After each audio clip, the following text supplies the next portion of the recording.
Masuk tahun 2024, saya sering katakan, mimpilah yang sebesar-besarnya. Jadi saudara, 2024 mau apa nih? Mimpilah yang sebesar-besarnya. Terus apa lagi? Tetapi harus ada kelelaan hati untuk melakukan hal yang kecil. Nah, proses nih. Dan lakukanlah hal yang kecil itu dengan hati yang tulus. Lakukan itu seperti untuk Tuhan, bukan untuk manusia, supaya semangatmu tetap. Saya ulang lagi ya.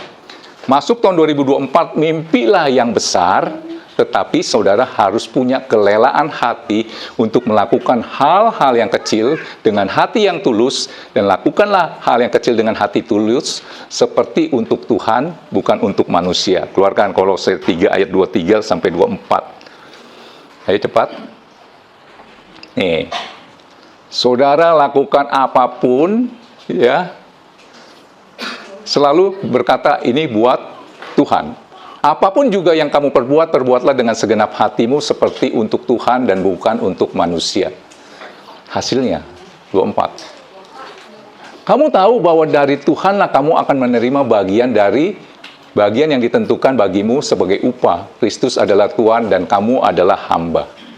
Lakukan dengan hati yang tulus hal yang kecil seperti untuk Tuhan, bukan untuk manusia. Saudara berangkat kerja, seolah-olah kan kerja banting tulang buat anak istri ya. Saudara mindsetnya dirubah, seperti Pak Thomas Manakat dikatakan begitu. Saya Gojek, saya lakukan ini, pasti saudara melihatnya untuk anak istri makan, betul kan? Rubah mindsetnya. Saya lakukan ini semua untuk Tuhan. Ya, mindsetnya harus dirubah seperti itu. Jadi kalau saudara yang lulusan S1, lulusan universitas, kalau saudara nggak ada kelelaan untuk melakukan hal yang kecil, misalnya bekerja di satu tempat, saudara timbang-timbang, percuma dong saya sekolah, udah dapat gelar insinyur atau sarjana ekonomi, kok saya harus melakukan pekerjaan ini? Saya mau katakan, yang melakukan pekerjaan kecil itu, asal hatimu tulus, lakukanlah itu seperti untuk Tuhan, bukan untuk manusia, goalmu akan tercapai. Tangkap ini, karena itu proses. Jadi saudara kalau nggak cinta proses, susah. Maunya kalau ngelamar kerja, jadi manajer langsung. Susah. Ya, tangkap ini. IQ itu penting nggak? Penting. Tapi ada yang lebih penting lagi. EQ. IQ itu bicara kecerdasan pikiran, ya, kecerdasan otak. EQ itu kecerdasan hati, sikap. IQ-mu tinggi, saudara bisa diterima di pekerjaan, satu kerjaan. Ya mungkin kerjaannya biasa aja. EQ, saudara akan kalau EQ-mu tinggi, saudara akan dipromosikan. Tangkap ini. Jadi saudara punya IQ-nya tinggi, sekolahnya tinggi, yang tadi saya katakan peran pendidikan kan 20%. Saudara utamakan yang sekolah sampai saudara tinggi, IP-nya luar biasa, taunya pinter, juara. Tapi EQ-nya jeblok. Saya mau lihat orang itu. Tangkap ini. IQ membuat engkau diterima di dalam satu perusahaan atau pekerjaan. EQ membuat engkau dipromosikan.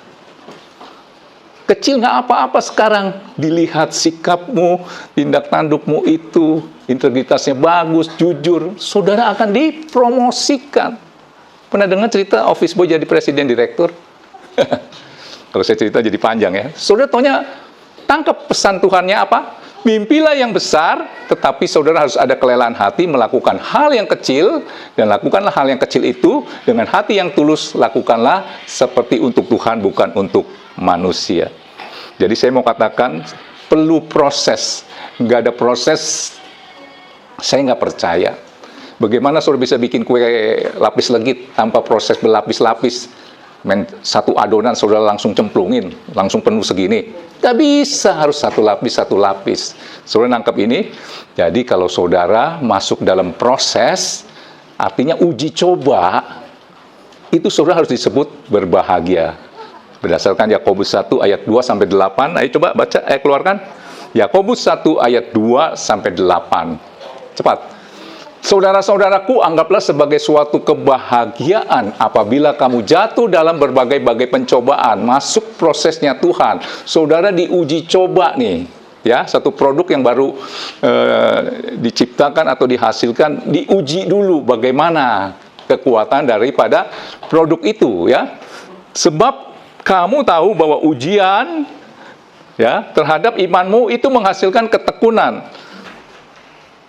Dan biarkanlah ketekunan itu memperoleh buah yang matang supaya kamu menjadi sempurna dan utuh, tak kekurangan suatu apapun. Dan ternyata untuk bisa melewati proses itu dengan baik, saudara perlu hikmat. Ayat 5. Tetapi apabila di antara kamu ada yang kekurangan hikmat, hendaklah ia memintakannya kepada Allah yang memberikan kepada semua orang dengan murah hati dan tidak membangkit-bangkit, maka hal itu akan diberikan kepadanya. Ayat 6. Hendaklah ia memintanya dengan iman dan sama sekali jangan bimbang. Sebab orang yang bimbang sama dengan gelombang laut yang diombang-ambingkan kian kemari oleh angin. Terus ayat 7. Orang yang demikian janganlah mengira bahwa ia akan menerima sesuatu dari Tuhan. Ayat 8. Sebab orang yang mendua hati tidak akan tenang dalam hidupnya. Saya sering melihat orang itu tidak bisa mencapai goalnya. Biasanya dia di sini suka mendua hati.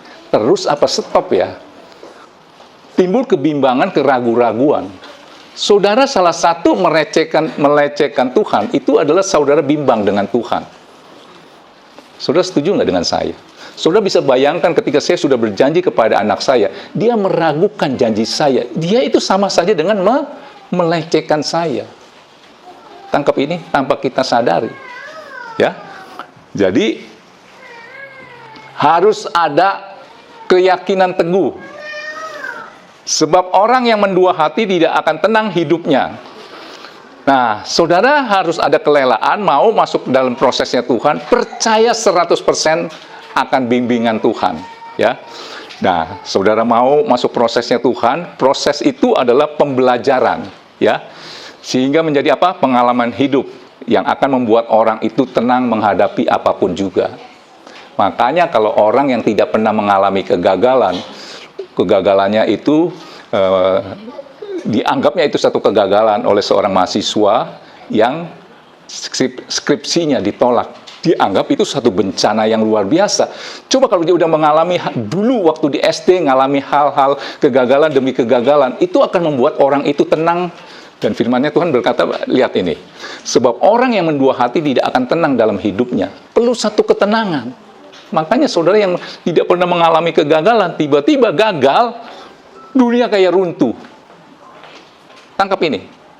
Tapi kalau saudara masuk prosesnya Tuhan, setiap ada apapun yang terjadi, hal yang tidak menyenangkan, anggap ini satu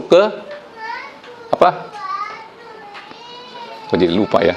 Anggap ini satu proses untuk menuju satu kemenangan. Nanti akhir khotbah saya tutup dengan satu kesaksian yang luar biasa. Coba keluarkan dulu sebentar. Yesaya 30 ayat 15. Jadi perlu satu ketenangan ketika saudara menghadapi masalah ini dan itu, ya. Saya nggak tahu saudara masuk tahun 2023 dikatakan semuanya akan gelap. Bahkan Bapak Presiden Jokowi mengatakan tahun 2023 itu gelap. Saudara ada nggak di sini yang ketar-ketir hatinya? Wah, apa sih yang akan terjadi, betul kan? Apalagi ini masuk tahun 2024, Pilpres, pemerintahan berubah. Ada sesuatu yang apa? Gitu ya. Nah, saudara jadi tidak tenang. Saudara lihat ini ya, kalau saudara menghadapi sesuatu, kuncinya cuma satu, tenang aja. Sebab beginilah firman Tuhan Allah yang Maha Kudus, Allah Israel. Tuhan bersumpah loh. Dengan bertobat dan tinggal diam, kamu akan diselamatkan. Dalam tinggal tenang dan percaya terletak kekuatanmu. Tapi kamu enggan. Saya ulang lagi ya. Dengan bertobat dan tinggal diam, kalau terjadi sesuatu, langkahmu terhalang, saudara introspeksi. Ini yang disebut bertobat. Oh iya, saya salah langkah. Kenapa? Kenapa saya nggak tanya Tuhan dulu? Bisa seperti itu. Waduh, saya terlalu ceroboh. Maka dikatakan dengan bertobat dan tinggal diam. Tinggal diam itu merenung. Setiap peristiwa yang terjadi ini pasti ada maksud Tuhan. Tuhan sedang berbicara melalui kejadian atau peristiwa. Direnungkan. Maka dikatakan dengan bertobat dan tinggal diam. Udah diam, dengar suara Tuhan. Kamu akan diselamatkan.